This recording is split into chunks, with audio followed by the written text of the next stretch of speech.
લાંબા સમયની ચર્ચાઓ અને અટકળો બાદ આખરે બીટીપીના મહેશ વસાવા ભારતીય જનતા પાર્ટીમાં જોડાઈ ગયા છે। પિતાની નારાજગી વહોરીને પણ મહેશ વસાવાએ આજે કેસરિયા કરી લીધા।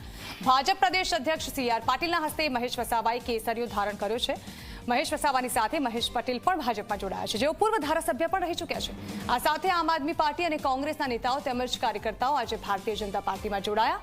મહેશ પટેલ અને મહેશ વસાવા ભાજપમાં જોડાતા આદિવાસી પટ્ટા અને ઉત્તર ગુજરાતમાં ભાજપ વધુ મજબૂત થયું છે।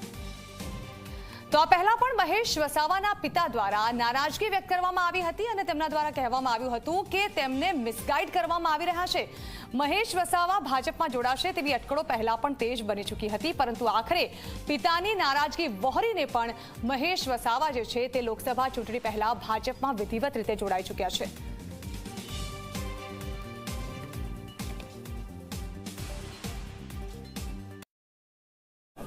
આદિવાસી સમાજના નેતા અને પૂર્વ ધારાસભ્ય આદરણીય મહેશભાઈ વસાવા એમના આદિવાસી સમાજ અને અન્ય સમાજના સૌ સમર્થકો બીપીટી કોંગ્રેસ અને આમ આદમી પાર્ટીના સૌ કાર્યકર્તાઓને એમની પાર્ટીમાંથી રિઝાઇન કરી અને ભારતીય જનતા પાર્ટીમાં જોડાણ કર્યું છે।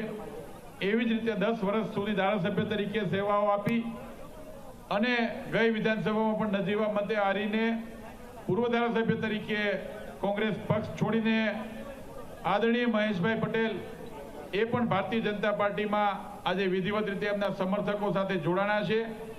એવી જ રીતે ગુજરાતના આમ આદમી પાર્ટીના રાજ્ય લેવલના સંગઠનમાંથી કામ કરતા, કોંગ્રેસમાં વર્ષોથી કામ કરતા, ખાસ કરીને કોંગ્રેસના પૂર્વ મુખ્યમંત્રી સબીરદાસ મહેતાના સુપુત્રી નીતાબેન મોદી પણ એમના સમર્થકો સાથે આજે ભારતીય જનતા પાર્ટીમાં પ્રવેશ કર્યો છે।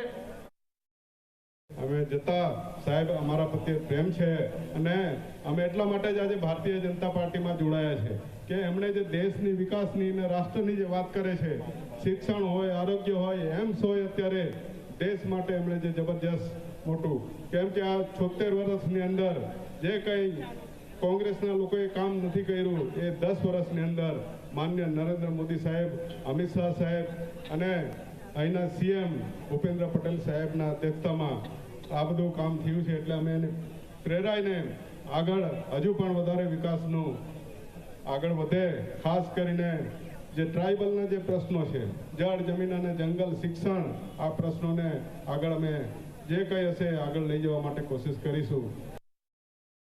મોદી સાહેબ વિશે મારે વિશેષ ન કહેવાય, પણ એમના જે કાર્યો અને એમની જે મનની વાત, આ વિકાસની અંદર હું જ્યારે ભારતીય જનતા પાર્ટીમાં જોડાઉં છું ત્યારે હું આજે સૌનો, ભારતીય જનતા પાર્ટીના આગેવાનોનો અને એમનો સૌનો ખૂબ ખૂબ આભાર માનું છું કે એમને મને વિકાસ યાત્રામાં જોડ્યો છે। એટલે આવનારા સમયમાં ભારતીય જનતા પાર્ટી જે પણ મને જવાબદારી સોંપશે તો હું નિષ્ઠાપૂર્વક પ્રમાણિક નિભાવીશ।